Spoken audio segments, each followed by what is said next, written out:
স্বাধীনতা দিবস 15 অগস্ট। যে ছেলেটি রাস্তার ধারে ভিক্ষে করে, ফুল বেচে, যে মেয়েটি স্কুল না গিয়ে পরের বাড়ি কাপড় কাচে, তাকে গিয়ে জিজ্ঞাসা করো স্বাধীনতার মানে কি। আমরা বলি সবাই স্বাধীনতা দিবস, এই দিন আমাদের দেশ স্বাধীন হয়েছিল। যদি স্বাধীনই হয়ে থাকে তাহলে আজও কেন ট্রাফিক সিগন্যালে ওই ছোট্ট ছোট্ট 8-10 বছরের বাচ্চা ছেলে মেয়েগুলিকে ভিক্ষে করতে দেখা যায়? যদি স্বাধীনতাই আমরা বলি, তাহলে কেন স্কুলে না গিয়ে স্কুল পড়ুয়ারা স্বাধীন?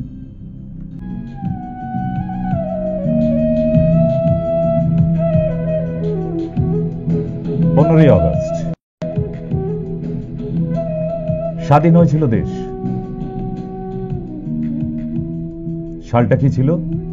1947।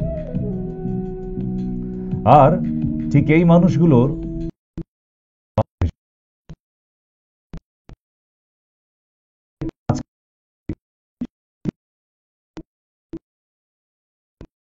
মুঘল সাম্রাজ্য 1600 বার আক্রমণ করেছে, 1600 বার, 1600 টাইমস। তারপরেও আজকে সোনার ভারত। তারপরে ইংরেজরা একটা বছর নয়, 2 বছর নয়, 300 বছর রাজত্ব করে গেছে, এই মানুষের উপর অত্যাচার করে গেছে, ভারতীয়দের উপর। সুতরাং অত্যাচারিত হতে হতে এখন গা সওয়া হয়ে গেছে। আর কারোর অত্যাচার এখন বর্তমানে খুব একটা গায়ে লাগে না। তাই এই মানুষগুলোর মুখ বারবার ভেসে ওঠে। কেন? কারণ জীবন যুদ্ধে নিজেদেরকে বিসর্জন দিয়েছে ঠিক এই মুখগুলোই। ট্রান্সফার করা হোক।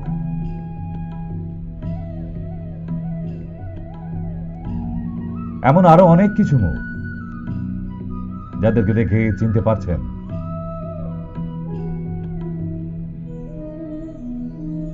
ঋষি অরবিন্দু, নেতাজি সুভাষচন্দ্র বোস, প্রীতিলতা ওয়াদ্দার, চিত্তরঞ্জন, ক্ষুদিরাম, আরো অনেক মুখ। শুধু এরা দেওয়ালে ওই ক্যালেন্ডার হিসেবেই রয়ে গেছে। সমস্যা একটাই, আজকালকার জেনারেশন এই মুখগুলিকে দেখে নাম বলতে পারবে না।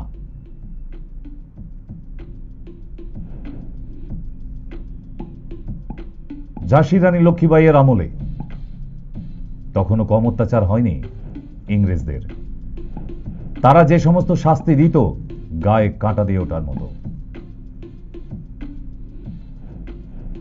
এমনই কিছু লোমহর্ষক মুহূর্ত আমরা পেরিয়ে এসেছি।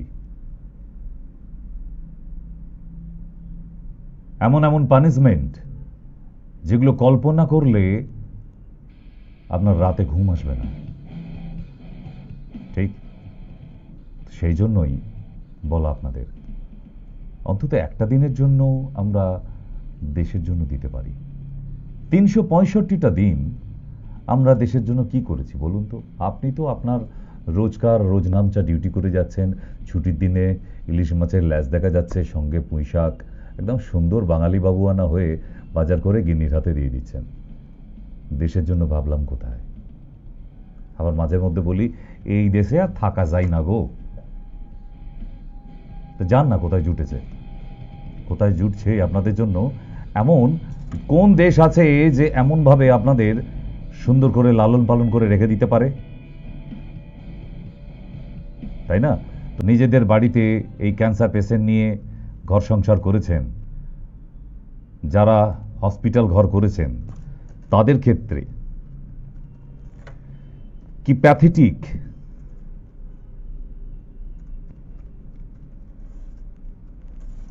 সেটা বুঝতে পারি। কেন বলুন তো? কারণ এটার কোনো ট্রিটমেন্ট নেই। সারা পৃথিবীতে এর কোনো ট্রিটমেন্ট নেই। আর সেজন্যই আমরা এখনো তাড়াতে পারিনি। ওই অত্যাচারিত ইংরেজদের আমরা তাড়াতে পারলাম, কিন্তু ক্যান্সারকে তাড়াতে পারলাম না।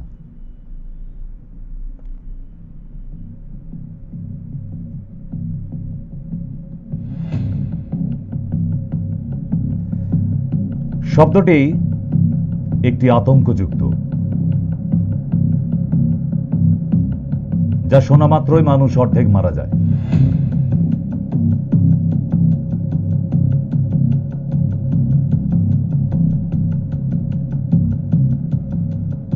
একটি সাধারণ মানুষ জানেই না তার জিভে ক্যান্সার হয়ে গেছে কখন। আর এই এমন একটা অসুখ নিয়ে বিভিন্ন ডাক্তার, বিভিন্ন হসপিটাল আজকে সুন্দরভাবে তার বিজনেস চালিয়ে যাচ্ছে। জিভটা অপারেশন করে ফেলুন, কেমো দিতে হবে, রেডিও দিতে হবে, ব্যাস, তারপর পেশেন্ট সুস্থ, আরো 10-20 বছর এমনিই বেঁচে থাকবে। কয়েকটু লিখে দিন, কারণ ক্যান্সার এমন একটি মারণ রোগ, এটা সারানো যায় না। এটা আপনার শরীরের মধ্যে রয়ে যায় আজীবন। আপনি যত নিজেকে সাবধানে রাখবেন, সেটাই হলো সব থেকে বড় ট্রিটমেন্ট। ঠিক ইংরেজদের মতোই এমনভাবে শরীরে বসে যাবে যে সেখান থেকে এদের তাড়ানো বড় কঠিন হয়ে উঠবে।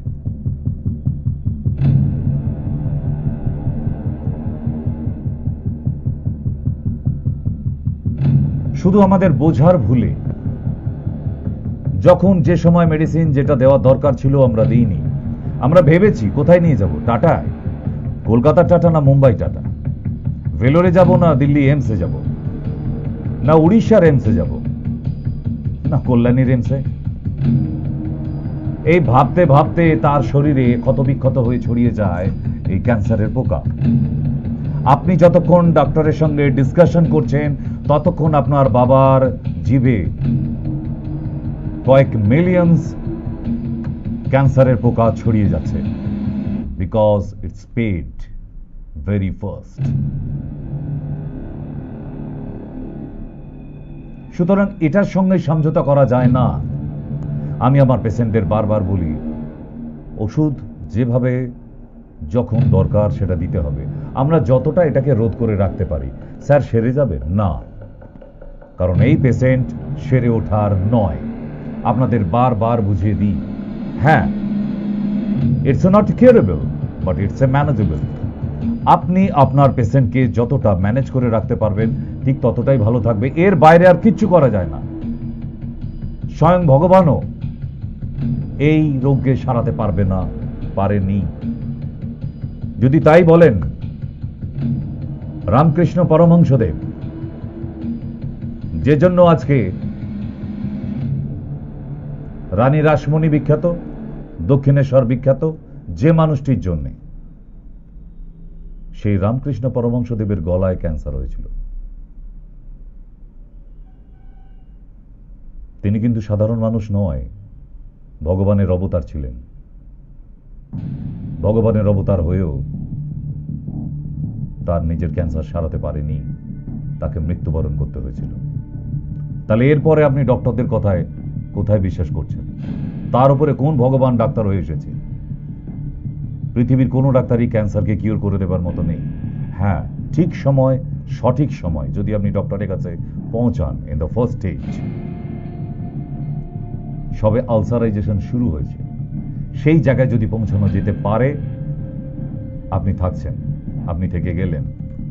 Otherwise no chance. পৃথিবীর কোনো ডক্টরের দ্বারা সম্ভব নয়।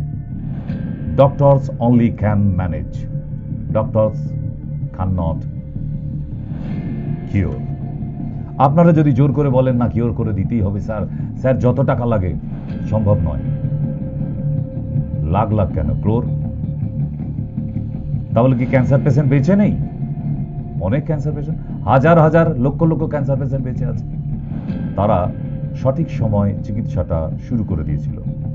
আপনাদের মতো বসে বসে ভাবেন, কারণ এটা পার সেকেন্ডে কয়েক মিলিয়ন্স কার্সিনোজেন ভাইরাস ছড়িয়ে যায়। ঠিক এমনই একটি মানুষ ছিল ক্যান্সারে আক্রান্ত। অ্যালোপ্যাথি ডক্টরের কাছে যাবার পর তাকে সুন্দর করে মার্কিং করে তার বাড়ির লোককে বুঝিয়ে সুঝিয়ে তাকে অপারেশন করে স্টিচ করে দেওয়া হলো। তারপরে দেখা গেল তার মুখের ভেতর আবার সেই জায়গা থেকে রিল্যাপস করছে, এবং এই প্যালেটের জায়গা থেকে আবার জিভের মধ্যে চলে এসেছে। কি করবেন? কি করবেন? আর কোনো উপায়? কারণ অপারেশন তো একবার হয়ে গেছে। আপনি 10 বার 100 বার অপারেশন করলেও পেশেন্টকে আর ফিরিয়ে আনতে পারবেন না, জায়গা নেই। কারণ cancer patient, it's a auto immuno disorder. যে মানুষটার শরীরে ইমিউনিটি নেই, সেই মানুষটাই কিন্তু আস্তে আস্তে আস্তে আস্তে ক্যান্সারে আক্রান্ত হবে। মদ্যপান অনেকেই করছে।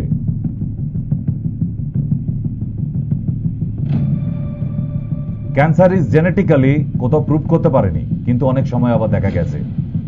আমি দেখেছি দাদার হয়েছে, বোনের হয়েছে, মার ছিল, ধরে নিয়েছে। সেই দেখে ছোট ভাই ভয় পাচ্ছে, ফ্যামিলি ট্র্যাডিশন।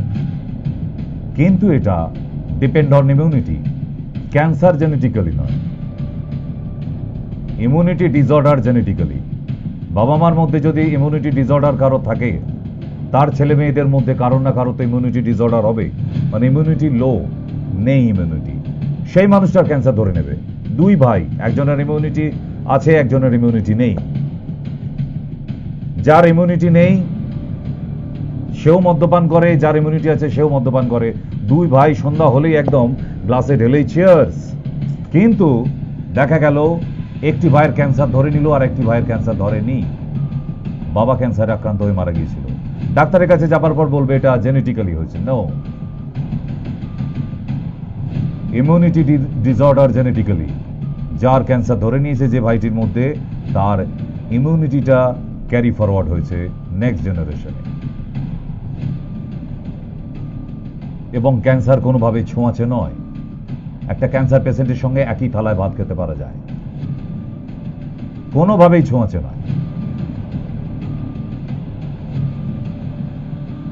তাহলে এখানে আবার জীবে ধরার পর তো আর কোনো জায়গা নেই। এবার কি করবেন মানুষটাকে নিয়ে? একটা উপায় বের করেছি আমি। এতদিন যাবৎ 25টা বছর হয়ে গেল। ক্যান্সারে সেই বেঁচে ফিরে আসতে পারবে যে ক্যান্সারের সিমটম সম্বন্ধে যার একটু নলেজ আছে।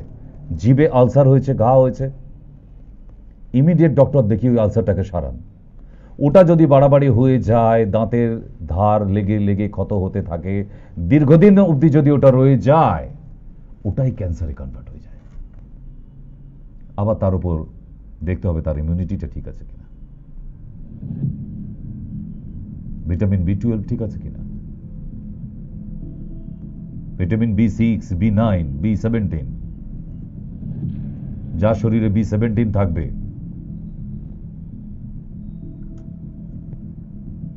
তার ক্যান্সার হতেই পারে না। একমাত্র ক্যান্সারের পোকাকে B17 ঘায়েল করতে পারে, যেটা এখনো অব্দি আবিষ্কার করে উঠতে পারা যায়নি। রিসার্চ চলছে, আয়ুর্বেদ সেকশনেও চলছে, অ্যালোপ্যাথি সেকশনেও চলছে।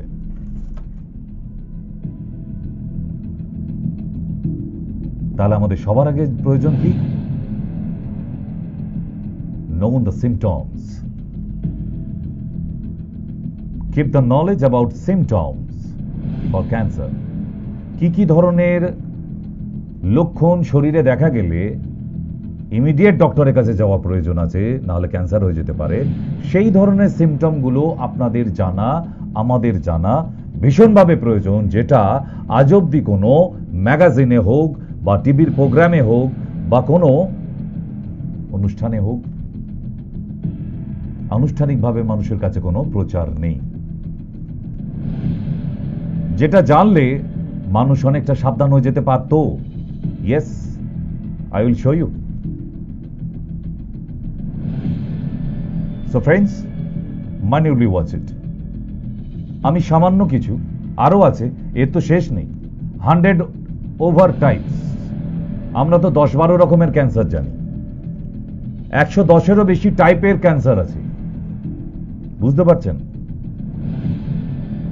তাহলে আমরা এই নগণ্য মানুষ কোথায় কোথায় খুঁজে বেড়াবো আমার ক্যান্সার হলো কিনা।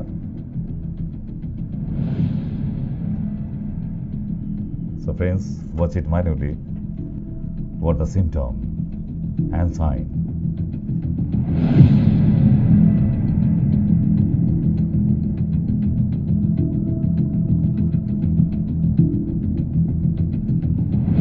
ক্যান্সার হয়ে গেছে, আতঙ্কে মারা যাচ্ছি আমরা। ডাক্তার একবার বলে দিয়েছে আপনার মার ক্যান্সার, আপনার বাবার ক্যান্সার, আপনি বাঁচাতে পারবেন না, স্টেজ 4 নাও, পুরো আশা শেষ। তাহলে স্যার, তাহলে আর কি, যতক্ষণ আমরা বাঁচিয়ে রাখতে পারি। আপনারা এটা কখনোই ভাববেন না বিরাট বড় কোনো ইনস্টিটিউশন হসপিটালে গেলেন, আপনি আপনার বাড়ির লোকটিকে, বাড়ির মানুষটিকে সুস্থ করে ফিরিয়ে নিয়ে আসবেন। নেভার। এমন কোনো ভগবান স্বরূপ ডাক্তার জন্মায়নি, সে যতই ডিগ্রি নিয়ে বসে থাকুক, পসিবল না। সো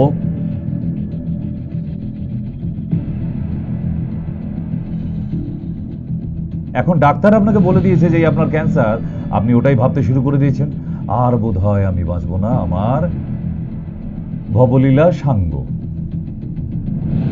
তাই তো? কিন্তু কেন? কারণ আপনি যে টেনশন করা শুরু করে দিলেন, আর কদিন বাদে আপনি হার্ট ফেল হয়ে মারা যাবেন। আর সব থেকে মজার ব্যাপার হলো, পৃথিবীর কোনো ক্যান্সার পেশেন্ট ক্যান্সারে মরে না, সব হার্ট ফেল হয়ে মারা যায়। কেউ যন্ত্রণায়, কেউ কষ্টে, কেউ খেতে না পেরে, কারোর পটি আটকে গিয়ে অবস্ট্রাকশন ইন স্টুল অর ইউরিন। ঠিক এমনি ভাবেই কারোর না কারোর, প্রতিটা রোগীরই হার্টটা ফেল হয়ে যায়।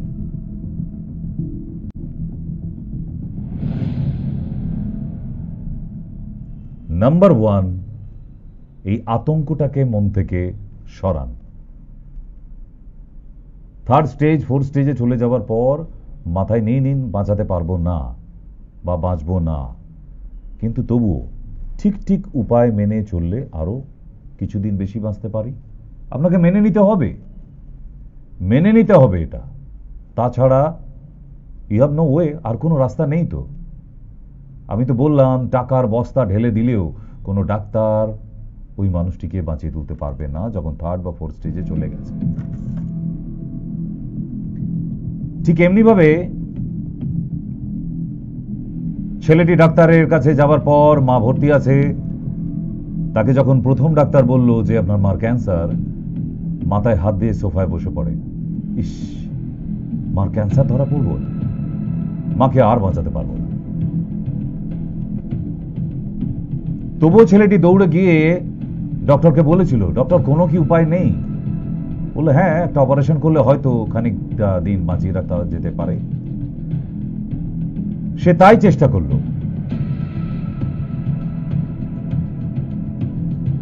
All kind of arrangement for operation,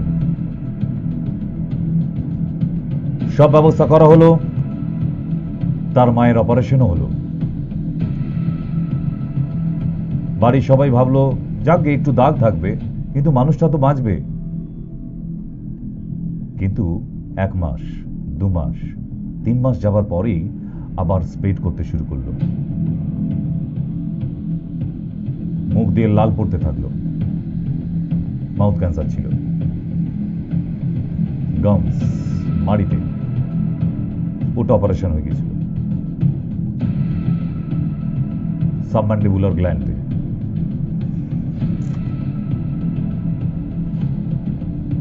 আবার লাল ঝরতে ঝরতে এমন একটা পর্যায়ে এলো যে আর খাবার খেতে পাচ্ছে না। So once again PET CT scan. ডক্টরকে রিপোর্ট করায় ডক্টর আর কি করতে পারে, সে বলল আরেকটা পেট সিটি স্ক্যান করা হোক। তখন অবধি ঠিক ছিল। পেট সিটি স্ক্যান করে দেখা গেল cancer is spread in throat,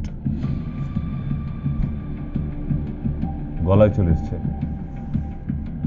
লাংসে প্লুরেসি হচ্ছে, জল জমে যাচ্ছে, লাং অলসো ইনফেক্টেড, খেতে পাচ্ছে না, অলওয়েজ ভমিটিং ভাব, একটা বমি ভাব আসছে।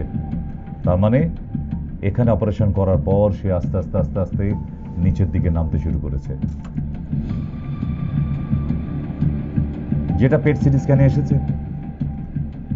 এই যে চেহারাটা দেখছেন পেট সিটি স্ক্যানে, তার পরের ছবিতে দেখুন মানুষটা একটা মাসের মধ্যে শুকনো বাঁশপাতার মতো দড়ির মতো হয়ে যায়। দেখুন ভালো করে।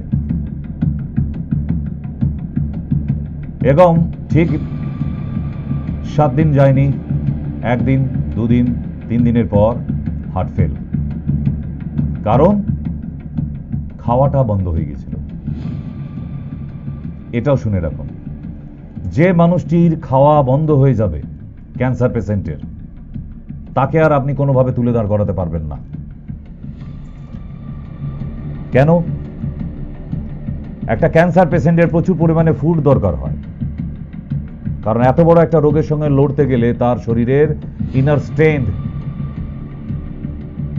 সেই স্ট্রেংথটা দরকার, আর প্রচুর পরিমাণে ইমিউনিটি যুক্ত খাদ্য। সেইগুলো না খাইয়ে মানুষটা খেতে পারে না। কারো কারো রাইস টিউব হয়ে যায়, শেষ, হার্ট ফেল হয়ে যায়।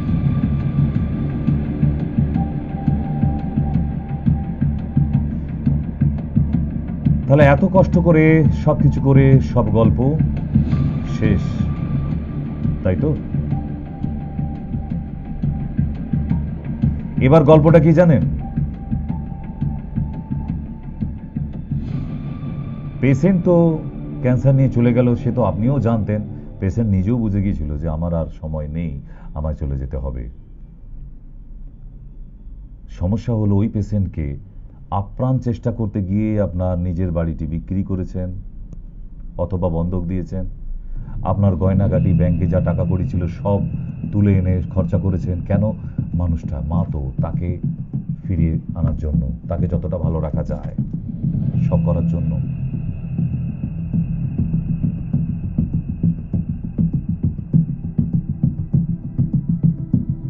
এরপরেও মানুষটাকে রাখতে না পেরে অবশেষে গোটা পরিবার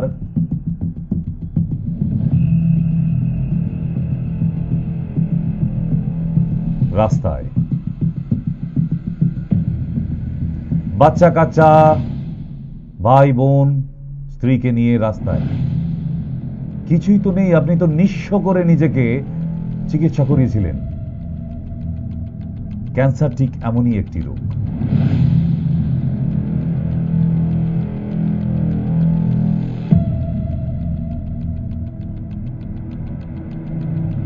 যাদের ধারণা ছিল না তারা হয়তো বুঝতেন না ক্যান্সার, ও তো ডাক্তার দেখালে সেরে যায়, টাটা মেমোরিয়াল আছে না, হয়নি তো তাই।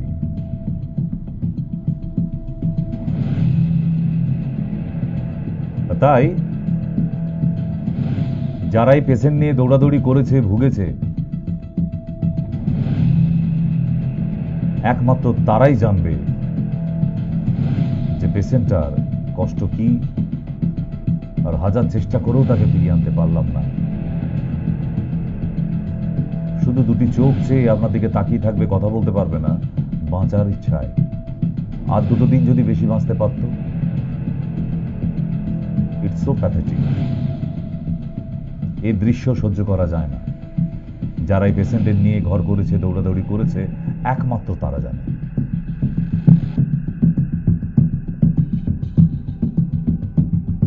তাই সিমটমগুলো মনে রাখুন। যেটা আপনাদের প্রয়োজনে আসবে। যদি এই রকম সিমটম দেখেন, immediate try to contact your any nearest doctor or oncologist. Clear? So watch it.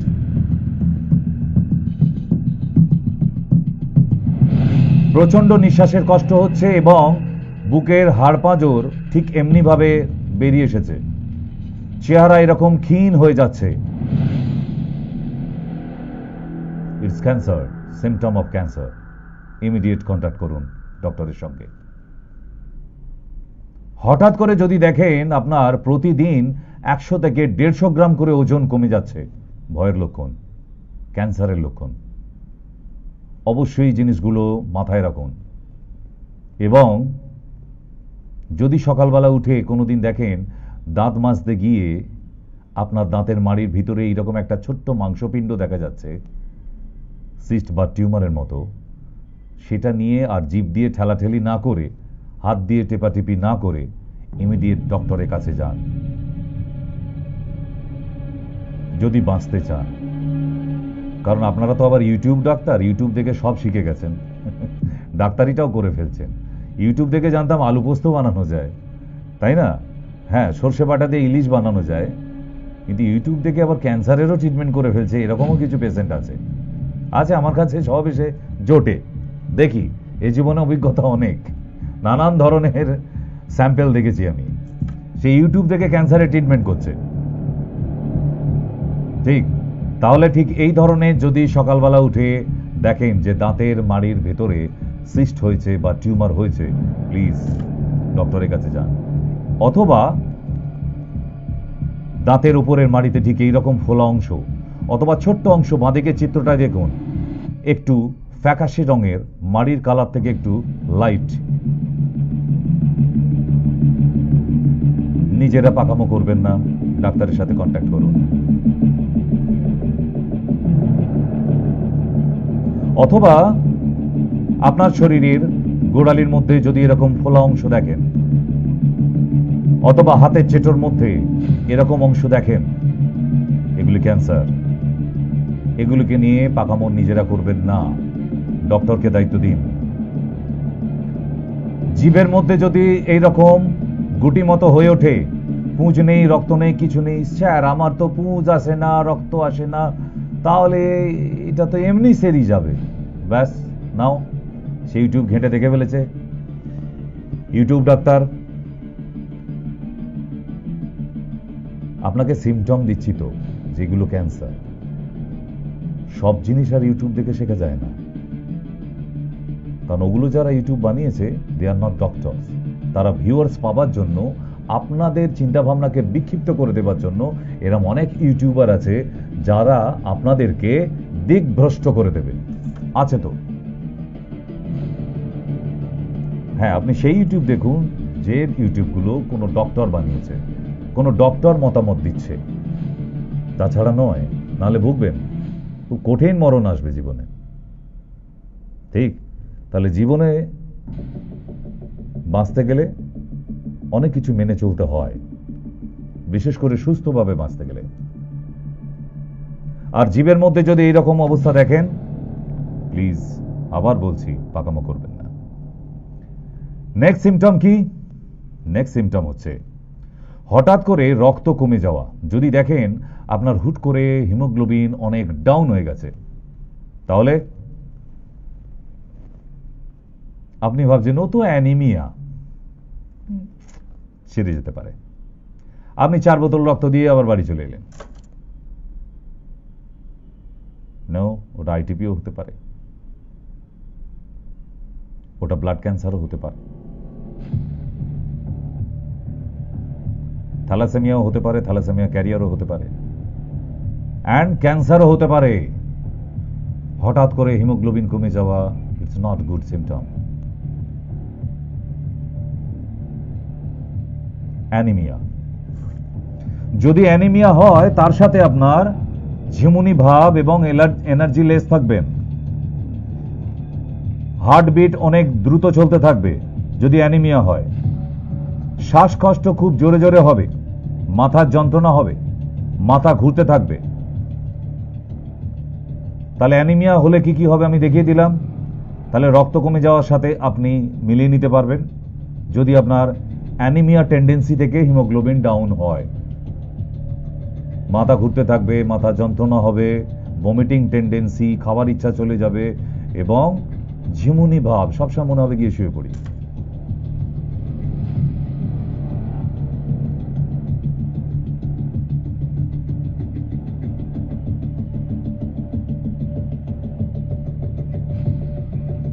অহেতুক রক্তপাত, যেমন কারোর নাক দিয়ে রক্তপাত, হঠাৎ করে এক থোকা রক্ত বেরিয়ে এলো, কারোর মুখ দিয়ে, কারোর কান দিয়ে, কারোর প্রস্রাবের সঙ্গে, কারোর পায়খানার সাথে, অথবা যাদের মেনস্ট্রুয়েশন সাইকেল চলছে আনলিমিট, 1 মাস যাবৎ ব্লিডিং হয়েই চলেছে,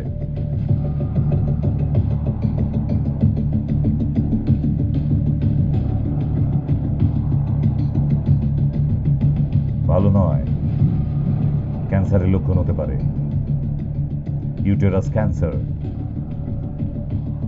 সার্ভিক্স ক্যান্সার, আর ভেতরে ইন্টারনাল কোনো হ্যামারেজ হতে পারে। এইগুলোই তো সিমটম। এগুলো হলে আপনারা আর দাঁড়ান দাঁড়ান গুগল থেকে ঘেঁটে দেখি এটাকে কি বলে। আপনাকে কে দেখতে বলেছে? You R doctor. সো একটা মানুষের জীবন এইভাবে খেলা উচিত নয়। আপনি গুগল খেলছেন, তার ইউরিনের সাথে ব্লিডিং হচ্ছে, আপনি গুগল নিয়ে খেলা করছেন, এটাকে কি বলে?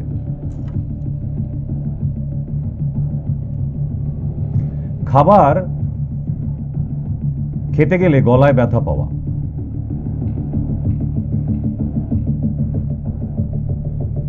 আপনি সাধারণভাবে খাবার খেতে পাচ্ছেন না, মনে হচ্ছে গলায় একটা কোনো বাম্পারের মতো কিছু আছে, আটকাচ্ছে, ওটা পার হতে পারছে না খাবারের টুকরোটা, যান ডক্টরের কাছে যান, ব্যাপারটা ভালো নয়। এবং ব্যথা পাচ্ছেন মানে এটা ক্যান্সারাস হবার 90% চান্স আছে। And nextly,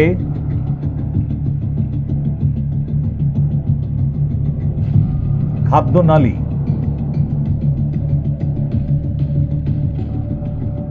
ইয়েসোফেগাসের মধ্যে যে কোনো জায়গায় টিউমারস হতে পারে।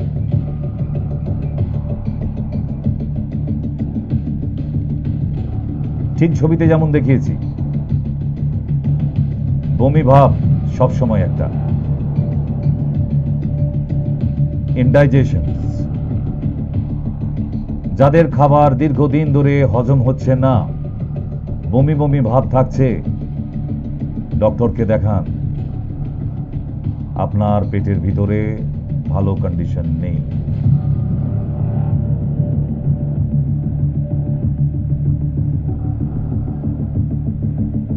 দীর্ঘদিন ধরে যাদের হজম হচ্ছে না, অ্যান্টাসিড খাচ্ছেন, এই দীর্ঘদিন অ্যান্টাসিড খেতে খেতে খেতে খেতে প্রথমে আলসার হবে, তারপর ক্যান্সার হবে, হবেই। আপনি ভাবছেন স্যার আমি অনেক দামি অ্যান্টাসিড খাই, তো আরো দামি ক্যান্সার হবে আপনার। ঠিক, আপনি যত দামি অ্যান্টাসিড খাবেন তত দামি ক্যান্সার হবে, তাড়াতাড়ি চলে যাবেন। So stop your antacid. এই অ্যান্টাসিড ব্যাপারটা অনেকদিন থেকেই বলছি, আপনারা মাথায় নিচ্ছেন কি আমি জানি না। সেন্ট্রাল গভর্নমেন্ট থেকে এরকম দামি দামি অনেক অ্যান্টাসিডকে সব ছবি করে দিয়েছে, খেতে পারবেন না, শুধু দেখতে পারবেন। নিষেধাজ্ঞা জারি করে দেওয়া হয়েছে, আই মিন ব্যান। তাহলে কেন আপনারা কেন খাচ্ছেন? আরেকটা ব্যাপার, জন্ডিস, যাদের bilirubin 2 high, CLD, chronic liver disease, also বলতে পারি লিভার সিরোসিস। 21, 22, 23, 24 চলে গেছে আপনার বিলিরুবিন। এমআরসিপি করলে কিছুটা কমবে, কিন্তু বেশি দামি অ্যান্টিবায়োটিক দিলেই কিন্তু চলে যাবে।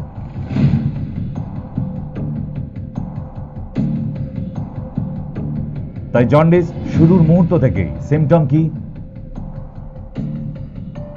দেশলাই কাঠি জ্বালার পর কাঠিটা নিভে গেলে যে বারুদের গন্ধটা বেরোয়, আপনি নিয়ে দেন, দারুণ ভালো লাগবে।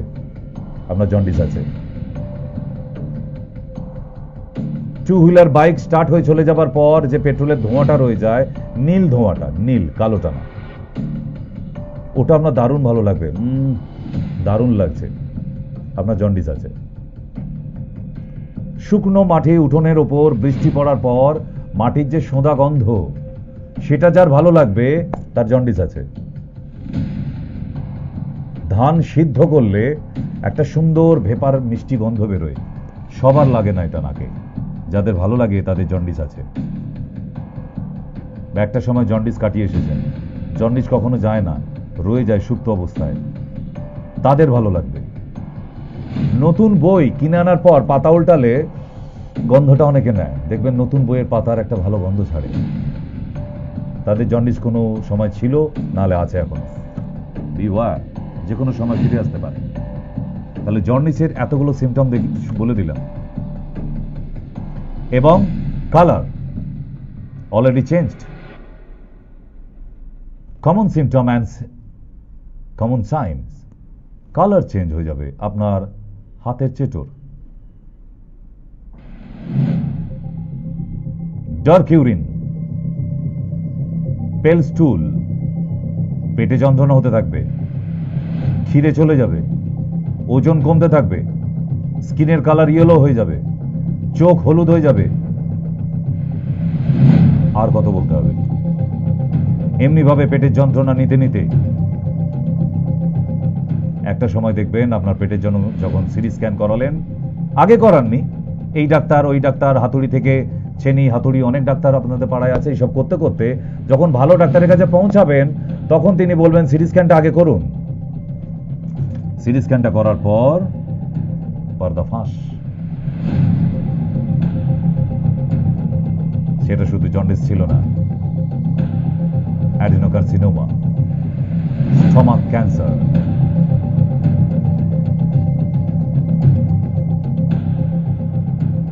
এই যেমন আমরা আর্থারাইটিস নিয়ে অনেক আলোচনা করেছি, আপনারা জানেন। এখন আর্থারাইটিস কি আমার অনুষ্ঠান দেখে দেখে অনেকে বুঝে গেছেন।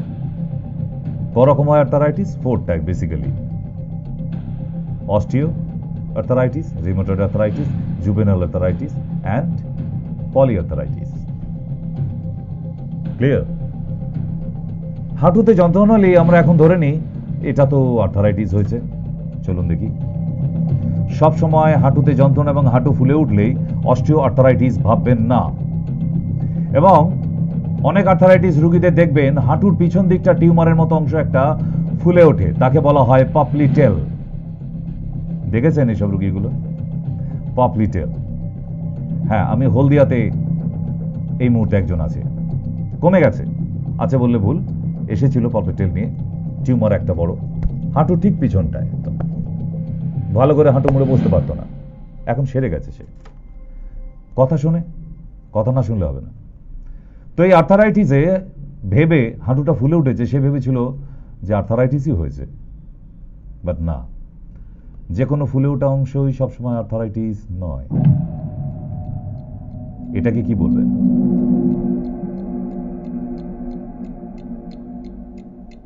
Do you know? It is also cancer. এই ক্যান্সারটির নাম আপনারা শোনেননি অন্তত 99% মানুষ। This is osteosarcoma.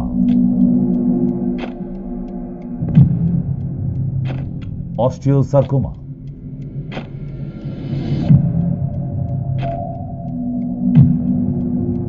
ভাবতে পারছেন কি সাংঘাতিক?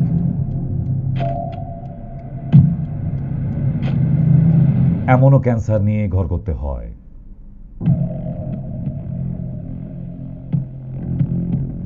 তাই আপনাদের বলে রাখা, এগুলো দেখানোর মানে কি? ভয় দেখানো? নো। আমি বলেছি কি, সিমটম চিনে রাখুন। আপনাকে চিনতে হবে, আপনাকে জানতে হবে। আপনি যদি নিজে চিনতে পারেন, নিজে ফিল করতে পারেন যে আপনার এরকম ধরনের সিমটম হচ্ছে এবং ইমিডিয়েট ডক্টরের কাছে যান, আপনি তাহলে আপনার জানটা নিয়ে ফিরে আসতে পারবেন। আপনি থেকে যাবেন, আপনাকে বিনা টিকিটে চলে যেতে হবে না।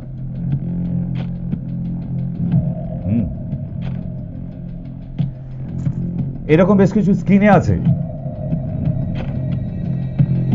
বেসাল সেল কার্সিনোমা, এটা একটা cancer. Melanoma, it's also cancer. Keratosis, solar keratosis স্কিনের মধ্যে হয়। And squamous cell carcinoma. আর এগুলো আমাদের স্কিনে হলে আমরা কি করি? আমরা ডাক্তারি করি। কে চুন লাগাচ্ছি, কে হলুদ লাগাচ্ছি, কে লঙ্কা লাগাচ্ছি, কে জিরে গুঁড়ো, সব ডাক্তার হয়ে গেছি।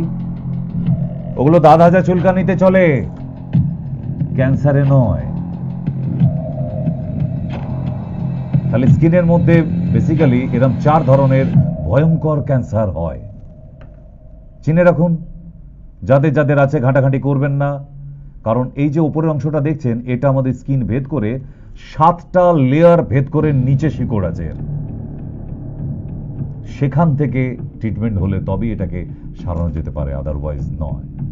সোরিয়াসিস মানে সবসময় স্কিন ক্যান্সার নয়, বাট এগুলো একদম ডাইরেক্ট স্কিন ক্যান্সার। স্যাম্পেল আঁচিল হলে নখ দিয়ে, রেজার দিয়ে কেটে ফেলতে যাবেন না, মরণ আপনার দরজায় দাঁড়িয়ে আছে। সিমটমস, ভয় পাবেন না।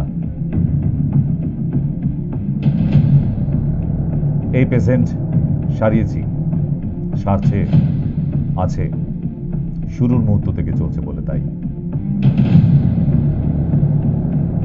চিনে রাখুন, শুধু আপনাদের চেনার জন্য আজকের এই অনুষ্ঠান। Don't get afraid.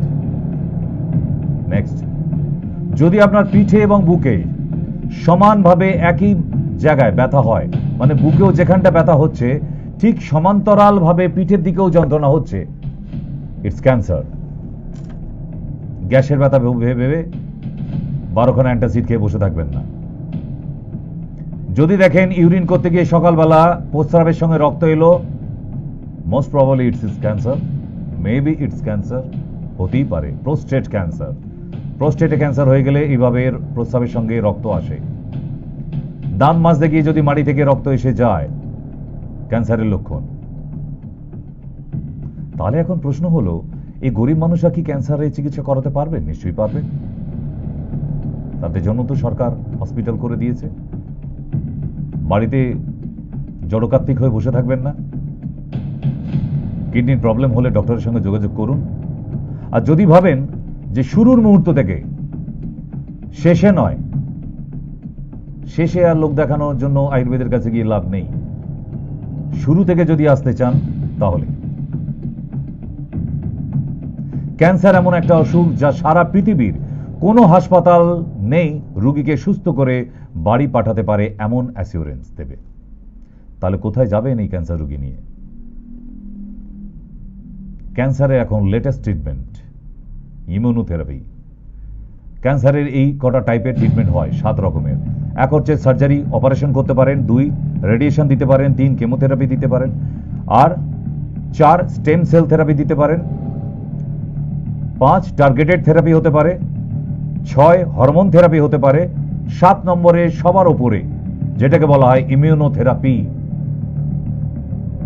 যেটা আমাদের আয়ুর্বেদে সব থেকে লেটেস্ট এখন করা হয়ে থাকে।